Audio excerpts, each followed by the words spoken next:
Hi friends, இந்த வீடியோவில் நம்ம என்ன பார்க்க போகிறோம்னா ஒரு ட்ராவல் ஃபுட்டு தான். நீங்கள் 10 நாளைக்கு வச்சுருந்தாலுமே கெடாது.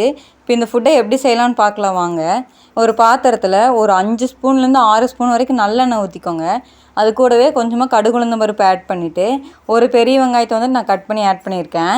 அது கூடவே வந்துட்டு ஒரு பச்சை மிளகா, கொஞ்சமாக கருகாப்பில், ஒரு 2 வரமிளகா வந்துட்டு நான் ஆட் பண்ணியிருக்கேன். நீங்கள் காரத்துக்கு தகுந்த மாதிரி ஆட் பண்ணிக்கோங்க. ஏன்னா நம்ம மிளகாத்தூள் வந்துட்டு சேர்த்த போகிறோம், அதுக்காக தான். வெங்காயம் வந்துட்டு பச்சையாக விட்டுறாதீங்க, கெட்டுரும். அதனால் நல்லா வதக்கிக்கோங்க. நல்லா வதங்கினதுக்கப்புறமா நான் ஒரு 6 தக்காளி வந்துட்டு கட் பண்ணி வச்சுருக்கேன். இப்போ அதையும் வந்துட்டு ஆட் பண்ணிக்கலாம். ஆட் பண்ணி ஒரு 1/4 ஸ்பூன் வந்துட்டு மஞ்சத்தூள் ஆட் பண்ணிக்கோங்க. இது கூடவே கொஞ்சமாக உப்பு ஆட் பண்ணி நல்லா வந்துட்டு இதை வதக்கி விட்டுக்கலாம்.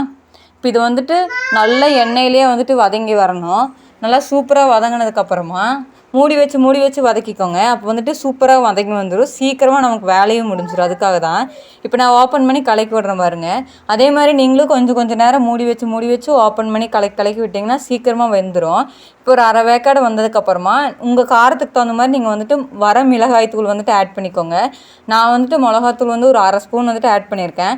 காரம் செக் பண்ணிவிட்டு கூட காரம் உப்பு வந்துட்டு நம்ம பார்த்துட்டு சேர்த்திக்கலாம். இப்போ மறுபடியும் நான் வந்துட்டு மூடி வச்சிடுறேன்.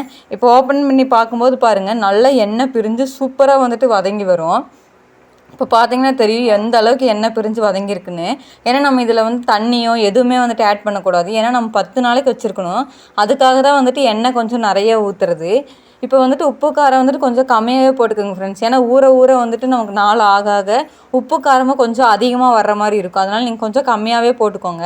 நம்ம சாப்பாட்டில் கலக்கும்போது கூட லைட்டாக வந்துட்டு உப்பு தடவிக்கலாம். இந்த வீடியோ உங்களுக்கு பிடிச்சிருந்துச்சுன்னா லைக், ஷேர், சப்ஸ்கிரைப் எல்லாமே வந்துட்டு பண்ணிக்கோங்க. நம்ம வீடியோவை பார்க்கணுன்னு நினச்சா நம்ம வீடியோ ஃபாலோ பண்ணுங்கள். தேங்க்ஸ் ஃபார் வாட்சிங்.